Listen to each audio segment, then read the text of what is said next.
नमस्कार दोस्तों। ब्लडी वैब्स के आज के इस एपिसोड में हम लोग आप लोगों के सामने एक ऐसी खतरनाक एंटिटी, एक ऐसे अजीबो गरीब भूत की कहानी लेकर आ गए हैं जो अकेला नहीं झुंड में घूमता है और एक बार आपके घर के ऊपर उसकी नज़र पड़ जाए तो आपकी कई पीढ़ियां ख़त्म हो जाएगी, वो आपके घर का पीछा छोड़ेगा नहीं। ये घटना की कहानी मुझे अमन नाम के लड़के ने लिख भेजा है।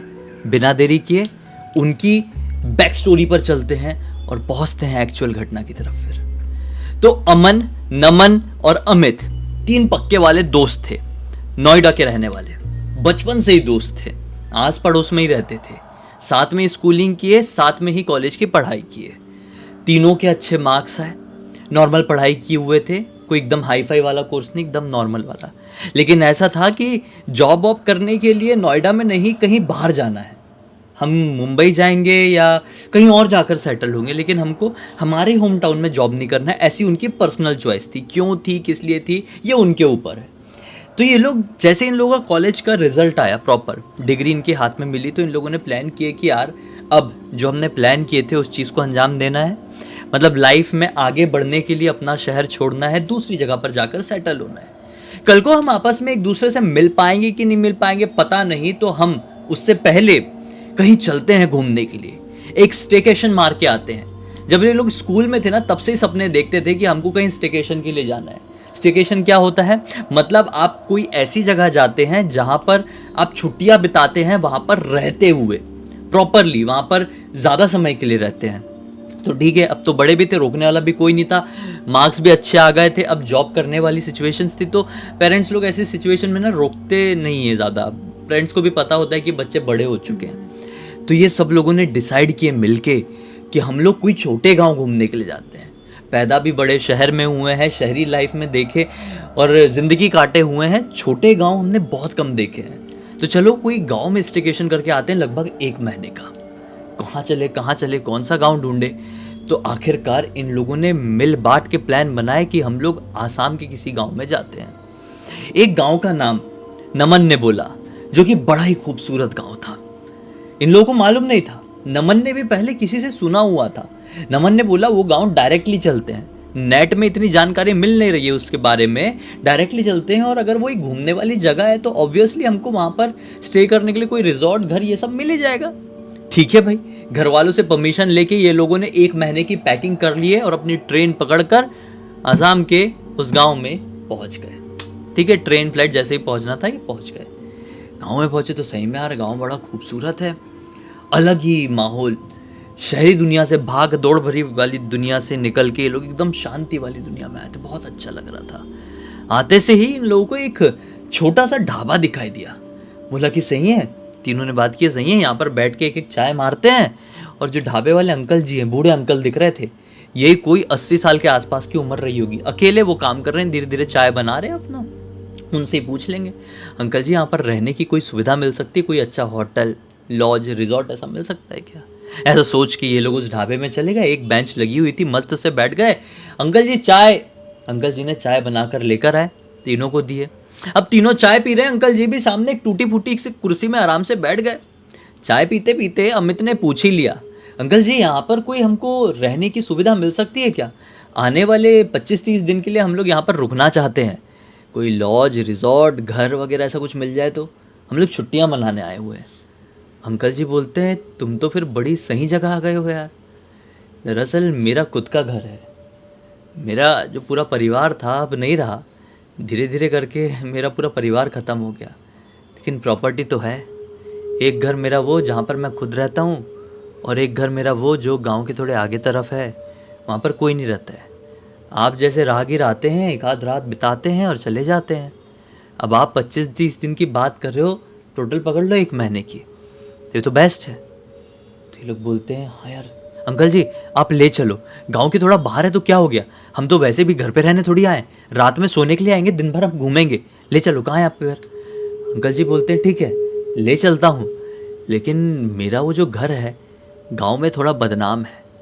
ये बोलते हैं कि क्यों अंकल जी, क्या हो गया, ऐसी क्या तकलीफ़ है? ये बोलते हैं कि गांव के लोग कहते हैं कि मेरे घर पे जो भी 1 दिन से ज़्यादा रुकता है उसका या तो दिमागी संतुलन खो जाता है या तो उसकी जान चली जाती है।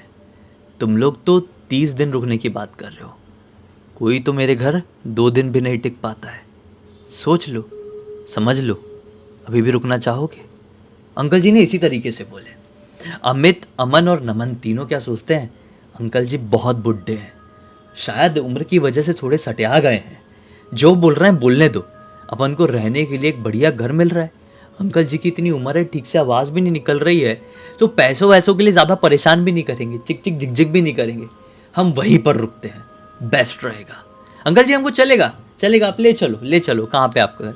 अंकल जी बोलते चलो अच्छी बात है, सोच समझ के बोल रहे हो तो तुम्हारे ऊपर है, चलो। अंकल जी लेके जाते उनको धीरे धीरे धीरे करके गांव का बिल्कुल एंड वाला पार्ट। गांव की खूबसूरती हुए देखते हुए जा रहे हैं और इन लोगों ने मन में ठान लिए कि इस गांव में तो रहना ही आने वाले 30 दिन तक, चाहे जो हो जाए। बहुत मज़ा आ रहा है यहाँ पर। उस घर में पहुंच गए। उस घर के आजू बाजू ज़्यादा कोई घर नहीं है, थोड़ी दूर दूर है, लेकिन एकदम लगे हुए घर नहीं। एक अलग ही वाइब दे रहा है ये घर, जैसे कि बहुत पुराने ज़माने में बना रहा हो। फिल्मों में जैसे हम देखते हैं वैसे घर। अंदर चीज़ें रखी हुई है, क्योंकि अंकल जी इसको एक रिजॉर्ट के तरीके से चलाते हैं। अंकल जी ने अंदर एक छोटा सा फ्रिज रखे हुए हैं, गैस रखे हुए हैं, स्टोव रखे हुए हैं। मतलब जैसे आप छुट्टी मनाने के लिए किसी होटल में जाओगे और उस होटल में सारी सुविधाएं मिल जाए, अंकल जी ने वैसे रखे हुए हैं। तो ये बहुत खुश हुए। अंकल जी आप कितने पैसे लोगे पर डे के हिसाब से? हम 3 लोग हैं।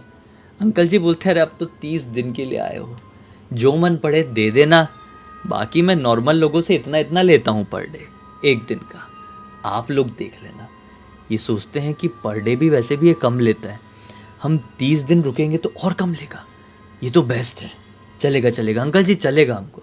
अंकल जी भी अपना धीरे धीरे करके वापस चले जाते, बोलते किसी चीज़ की ज़रूरत होगी तो दुकान थोड़ी आगे क्या जाना। अंकल जी की दुकान में अपने बुला लिया अंकल जी ने, ठीक है। ये लोगों ने रहना शुरू कर दिए। 1 रात बीती, 2 रात बीती, तीसरी रात तक ये लोग प्रॉपरली वहाँ पर सेटल हो गए।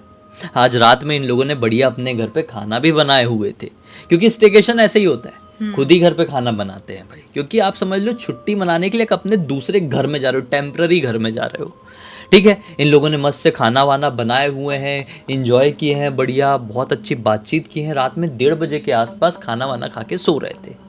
खाना थोड़ा बचा हुआ था, जो कि इन लोगों ने फ्रिज में रखे थे। एक बेड था, डबल बेड वाला, उसके बाजू में एक सिंगल बेड वाला बेड था। डबल बेड वाले में अपना अमित और अमन सोते थे, सिंगल बेड वाले में नमन अकेला सोता था, ठीक है भाई। तीसरी रात के 1:30 बजे के आसपास सब गहरी नींद में सो रहे हैं। अचानक से नमन को कुछ तो भी खड़खड़ करने की आवाज़ सुनाई दी। उसकी आँख खुली कि कौन खड़खड़ किया यार। देखा दरवाज़ा बंद है, ये जो जिस रूम में सो रहे हैं उस रूम में एक खिड़की है वो भी बंद है, तो ये खड़खड़ की आवाज़ कहाँ से आई? छोड़ो, मेरा वहम रहा होगा। आँख फिर से बंद करता, फिर से खड़खड़ खड़खड़ की आवाज़। ये क्लियर समझ गया कि ये जो खड़खड़ की आवाज़ आ रही है किचन की तरफ से आ रही है। ये जो रिजॉर्ट था या फिर ये जो घर था, इसमें 2 ही कमरे थे, एक वो कमरा जिसमें सोते थे, एक वो कमरा जिसमें खाना बनाते थे। तो एक किचन से आवाज़ आई खड़खड़ खड़। इसने सोचा क्या हो गया, बिल्ली कुत्ता घुस गया है क्या जो खड़खड़ खड़ कर रहा है वहाँ पे, जाके देखता हूँ। ये जैसे किचन में पहुँचा तो क्या देखा कि किचन का जो फ्रिज है वो खुला हुआ है और जो खाना रखा हुआ था थोड़ा थोड़ा नीचे गिरा हुआ है, और जो कटोरी वगैरह थी वो खाली हो चुकी, जैसे किसी ने खा के सफा चट कर दिया है। ये सोचा कि यह कौन सी बिल्ली कुत्ता आ गया भाई जिसने फ्रिज खोल के खाना निकाल के खाया है, ये कैसे हो सकता है। इधर उधर देखने लगा लेकिन कोई दिखाई नहीं दिया। इसने सोचा हो सकता है कोई कुत्ता या कोई बिल्ली एक्सपर्ट होगा इतना जो कि खा खू के निकल लिया हो, लेकिन निकला तो निकला कहाँ से। किचन की एक खिड़की दिखाई दी। वो खिड़की में ना अजीब तरीके, पुराने ज़माने की, तो पुराने डिज़ाइन की तो बनी थी, तो खिड़की के कोने में ना इतनी सी गैपिंग थी। इसने सोचा अरे यार कोई कुत्ता या बिल्ली पक्का यहाँ से आया, फ्रिज खोला, कुत्ते इतने इंटेलिजेंट तो होते हैं, फ्रिज खोला, मस्त सफा चट करके खाया और निकल लिया मेरे आने से पहले। छोड़ो जाने दो, ऐसे खाना बचा हुआ था, अपने घर का थोड़ी गया है। हाँ घर तो अपना ही था खैर, लेकिन बचा हुआ था तो क्या, जाके सो गया। अब अगले दिन ये लोग मस्त घूमने घामने गए, फिर रात आई, फिर रात में सोए, फिर से कुछ खड़खड़ की आवाज़ सुनाई दी। इस बार पहली खड़खड़ में नमन वापस से उठा। दोनों को नहीं पता चलता है, अमन और अमित को पता नहीं चलता है। नमन की फिर से नींद खुली, खड़खड़, बोला क्या है, जल्दी से देखता हूँ साले ये कौन खा रहा है, कौन किचन में आ रहा है। ये भड़बड़ाते हुए किचन की तरफ भागते गया तो क्या देखा कि किचन में ना कोई तो भी इसको भागते हुए दिखा है, कोई तो भी वो जो खिड़की की गैपिंग है ना वहाँ से भागते हुए दिखाई दिया है। और वो बच्चा जैसा दिख रहा है, इंसान का बच्चा। जी हाँ, वो खिड़की बड़ी थी, लगभग 4 फीट की ऊंचाई की खिड़की थी और गैपिंग इतनी इतनी थी। उसने क्लियर देखा ये कोई बच्चा है छोटी हाइट का, यानी कुत्ता बिल्ली नहीं है। फ्रिज उसने खोला ज़रूर था लेकिन कुछ खा नहीं पाया था, उससे पहले ये पहुंच गया था। इसने बोला सही सीन है, साला पता चल गया है कोई बच्चे बुच्चे का काम है ये। अगले दिन उठ के गाँव में हंगामा करता हूँ, थोड़ा मज़ा आएगा कल। थोड़ा ये मस्तीखोर टाइप का भी था। इसके बाद इसने सोचा कि थोड़ी भूख भी लग गई है, खाना दिख गया है, जो खाना बचा हुआ था वो खा लेता हूँ। ये मस्त से सफ़ा चट करके खाना खा लिया, बढ़िया से पेट भर गया। बोला जाके सोता हूँ। अब ये सोने के लिए गया है, सोते हुए 1 घंटे हुए। ठीक है, 1 घंटे बाद इसको अजीब सी आवाज़ सुनाई दी, जैसे कि इसे कान के पास आके हैं ऐसा कोई कर रहा है। ये सोचा ये क्या यार, नींद खुल गई लेकिन आँख नहीं खोला। ये हल्की सी अपनी आँख खोला ही है, कुछ देख पाता उससे पहले ही इसका कान किसी ने ऐसा खींचा और भागा। कोई तो भी कान ऐसा खींच के भागा, बहुत ज़ोर से खींचा, इतना कि कान छिलने जैसा हो गया। ये गुस्से में उठा तो क्या देखा कि एक बच्चा भाग रहा है लिटरली किचन की वो खिड़की से। अब बहुत क्लियर देखा है। बोला इसकी ऐसी तैसी बच्चे को अभी बताता हूँ, रुक जा। वो तुरंत ही अपना जो घर का मेन दरवाज़ा था वो खोला और बाहर गया। वो किचन की खिड़की जहाँ पे एक्सटीरियर वाला पार्ट रहता वहाँ पर पहुँचा तो क्या देखा कि वहाँ पर लिटरली 6 से 7 बच्चे खड़े हुए हैं, 3 साढ़े 3 फीट की हाइट के हैं। उनकी आंखें लाल रंग से चमक रही है और उनका जो लार होता है, समझते हो, जो सलाइवा होता है बहुत ज़्यादा टपक रहा है, जैसे रेबिस वाले कुत्तों का लार नहीं टपकता है वैसा, भूख के कारण बहुत ज़्यादा टपक रहा है। और ऐसी आवाज़ निकाल रहे, इसको देख के हैं। ये देख के थोड़ा घबरा गया। बोले भाई कौन हो तुम? हैं करके ऐसा कुछ बोल नहीं रहे, सिर्फ हैं कर रहे हैं। ऐसा बोल के इसकी तरफ आगे बढ़े। इसने बोला ये साला ये कौन से एलियन फेलियन है क्या? एकदम डर के चिल्ला के अंदर भागा। अमित, अमन उठो, बाहर एलियन आ गए, एलियन अपने घर पर एलियन घुसने की कोशिश कर रहे, जल्दी उठो। ये बोले आँख खुली इनकी, अरे एलियन एलियन कैसे हो सकते हैं? ये उठ के बाहर गए, देखे बाहर कोई नहीं, लिटरली कोई भी नहीं। इसको बोले कि भाई तुझे ना बचपन में भी नींद में चलने की आदत थी, वो चीज़ तेरी वापस आ गई है क्या बीमारी? हाँ, तू नींद में चल रहा था, सपना देख रहा था, कहाँ से एलियन? कुछ भी। बोला एलियन नहीं तो भूत थे। बोले अब तो भूत थोड़ा ज़्यादा हो रहा है, एलियन एक घड़ी मान भी लेंगे, भूत तो थोड़ी होते हैं दुनिया में। ऐसा अमित और अमन दोनों बोलते हैं। ये बोलता है नहीं भाई ये सच है, तुम लोग मानो या ना मानो। खैर ये सब लोग सोने के लिए चले जाते हैं लेकिन ये अकेला नहीं सो पाता है, पूरी रात सोचते रहता है। फिर अगले दिन ये जहाँ कहीं भी घूमने जाते हैं पूरे टाइम इसका वहीं पे ध्यान है कि साला मैंने क्या देखा, एलियन थे, भूत थे, राक्षस थे, क्या थे वो? बड़े डरावने दिख रहे थे यार, नुकीले नुकीले दांत भी थे और मेरे को मारने के लिए मेरे पास आ रहे थे। अच्छा हुआ मैं भाग गया था, नहीं तो मैं जिंदा नहीं बच पाता। ऐसा ऐसा ये दिन भर सोचा। अब क्या होता है भाई, अब रात का वक्त आया, इसने क्या सोचा, एक काम करता हूँ फ्रिज को ना मैं लॉक करता हूँ और लॉक वाले फ्रिज जो होते हैं ना उसकी चाबी मैं अपनी तकिया के नीचे डालकर सोता हूँ। जो कोई भी बच्चा फ्रिज में खाना खाने के लिए आता है वो खिड़की की गैपिंग से वो गारंटी चाबी ढूंढने के लिए हमारे कमरे तक आएगा। तकिया के नीचे हाथ तो डाले गई क्योंकि वो शातिर बच्चा है, मैं पकड़ लूँगा और फिर इन लोगों को दिखाऊंगा कि क्या सीन है, पूरे गांव वालों को दिखाऊंगा कि गांव में ये क्या घूम रहा है। इसने इसी चक्कर में वो तकिया के नीचे अपनी चाबी रख लिया और नींद लग गई। इसने सोचा था कि हल्की हल्की नींद में सोऊंगा लेकिन इसको प्रॉपर नींद लग गई क्योंकि दिन भर बहुत घूमते थे। इसको लिटरली थोड़ी सी आवाज़ वापस से आई आज की रात भी, हैं। उसकी वजह से इसकी आँख खुल गई और जैसी इसकी आँख खुली है सामने वही बच्चा खड़ा हुआ था, राक्षस जैसा, नुकीले नुकीले दांत, आँख चमक रही है, बहुत ज़्यादा लाल टपक रही है और तुरंत उसको मुंह दबाया, पूरी ताकत से पूरा मुंह दबाया है और भागते भागते 7-8 बच्चे वो किचन की तरफ से ही आए हैं, उसी के जैसे दिखने वाले 7-8 बच्चे, और इसको खींचते हुए किचन में लेकर गए, मुंह दबाए दबाए। एक चीज़ भी वो बोल नहीं पाया कि एक बच्चा उसके पेट में आकर बैठा और उसका पूरा पेट ऐसा फाड़ दिया और ऐसा उसमें मुंह डाल के निपटाने ही वाला था उसके पेट के अंदर का सामान कि इसके मुंह से निकल गई जैसे तैसे करके चीख और इनकी नींद खुल गई।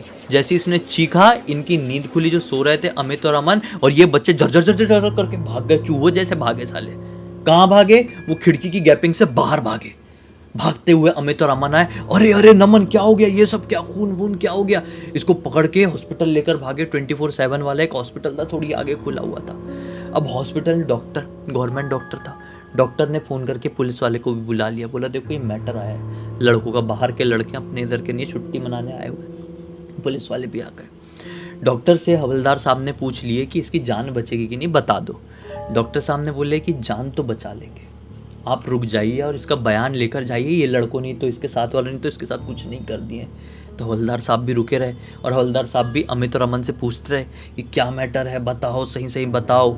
ये लोग बस यही चीज़ बोल रहे हैं कि हमको कुछ भी नहीं मालूम, हमको चीख से नींद खुली, किचन में पहुँचे तो ये ऐसा पड़ा हुआ था। अब इसको होश आ गया, सुबह सुबह होश आया। सुबह सुबह मतलब थोड़ा 11-12 बज गए थे दोपहर के, होश आया। अब जैसे ही उठा हवलदार साहब आए, हवलदार साहब के सामने, डॉक्टर साहब के सामने और ये दोनों दोस्तों के सामने नमन ने A to Z पूरी बात बताया है, उन बच्चों की पहली रात से इसने क्या एक्सपीरियंस किया, सब कुछ। फिर से अमित और अमन बोलते हैं अरे क्या बात कर रहा है भाई तू, इतना कुछ तेरे साथ हो गया, थोड़ा तू सीरियस बात कर। हवलदार साहब बोलते हैं नहीं, हवलदार साहब की उम्र भी 55 साल के आसपास की रहेगी, नहीं शायद ये लड़का सच बोल रहा है। तो सब शौक, हवलदार साहब ये बात कैसे बोल सकते हैं। हवलदार साहब बोलते हैं देखो मैं अपने डेजिग्नेशन को लेकर ये बात नहीं बोल रहा हूँ और उस नज़रिए से देखना ही मत, मैं एक इंसान हूँ और एक गांव का रहने वाला ही साधारण सा आदमी, उस हिसाब से बता रहा हूँ। जब मैं छोटा था 7-8 साल का, तो मेरे दादाजी भी मुझे एक कहानी सुनाया करते थे जिसमें पुआली भूत हुआ करता था, एक नहीं बल्कि कई सारे। ये ऐसे भूतों का झुंड था जिनको सिर्फ खाना खाने से मतलब था, जो कि घर घर जाकर खाना ढूंढते थे और जिस घर में भी उनको पहली रात अच्छा खाना मिल जाए उस घर में ये लोग अपना डेरा जमा देते थे। मतलब हर रात उतने ही समय उस घर में आते, खाना खाते और चले जाते, और जिस दिन उस घर का खाना खत्म हो जाए तो समझ लो उस घर का जो मालिक या कोई भी व्यक्ति है उसको चीर फाड़ करके खा जाते। मेरे दादाजी के टाइम पर पुआली भूत का बहुत ज़्यादा आतंक हुआ करता था। फिर समय के साथ उनकी कहानियाँ, वो राक्षस, वो पिशाच विलुप्त होते चले गए। लेकिन तुम फिर से कुछ ऐसे ही बता रहे हो जैसे कि मेरे दादाजी मुझे बताया करते थे। मतलब तुम्हारी बात में कोई तो सच्चाई हो सकती है। नमन बोलता है सर थोड़ी नहीं पूरी सच्चाई है और मैं पागल नहीं हूँ, सचमुच में ऐसा ही कुछ है। हवलदार साहब भी बोलते हैं डॉक्टर साहब शायद आपने भी सुने होंगे किसी से। डॉक्टर साहब बोलते हैं हाँ लग तो रहा है मैंने भी कभी सुना हूँ, तो बस इसका इलाज कर दीजिए और बाहर के बच्चे हैं जाने दीजिए, क्योंकि पुआली भूत की नज़र इनके घर पर पड़ गई है। अब ज़िंदगी में वो यहाँ पर आना नहीं छोड़ेंगे, खाना तो ये लोग हमेशा रख नहीं पाएंगे, चीर फाड़ करके इन तीनों को ही निपटा डालेंगे। तो बच्चों तुम चले जाओ, बेहतरी इसमें ही है।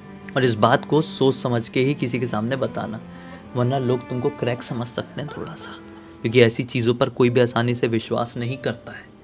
बस फिर क्या था भाई, ये लोग फटफट वहाँ पर आए, अपनी पैकिंग की और उसी दिन वहाँ से निकल कर नोएडा वापस आ गए। थोड़े समय तक बात दबा के रखे, फिर सोचे कि ये कहानी तो पूरी दुनिया को पता चलना चाहिए। बस उनने हमको लिख भेजे, उनने मतलब अमन ने ही पूरा डिटेल में बताया। चलो अच्छा हुआ बताया भाई, अमन के कारण से एक ऐसे क्रिएचर के बारे में आज हमको पता चला जो शायद जितने लोग हमको देखते हैं उनमें से सिर्फ 10 या 15% लोगों को ही पता रहा होगा। किस किस को पता था कमेंट सेक्शन में जरूर बताना। अब तक देख लिए हैं तो लाइक जरूर कर देना, चैनल को सब्सक्राइब करके बेल आइकन दबा के ऑल के ऑप्शन में क्लिक करना, क्योंकि इसी तरह के हैरान कर देने वाले खौफनाक वीडियोस डेली आप लोग के सामने लेके आते रहते हैं। इंस्टाग्राम की लिंक इस वीडियो के डिस्क्रिप्शन बॉक्स में मिल जाए, क्लिक करके डायरेक्टली वहां पर पहुंच जाना। और इसी तरह कोई भी कहानी, टॉपिक या जानकारी आप लोग के पास भी है तो लिख भेजना, हो सकता है हमारा अगला वीडियो कल आपके हिसाब से बन रहा हो। तो चलिए कल फिर से मिलते हैं, तब तक के लिए बहुत बहुत धन्यवाद। आपका दिन शुभ हो।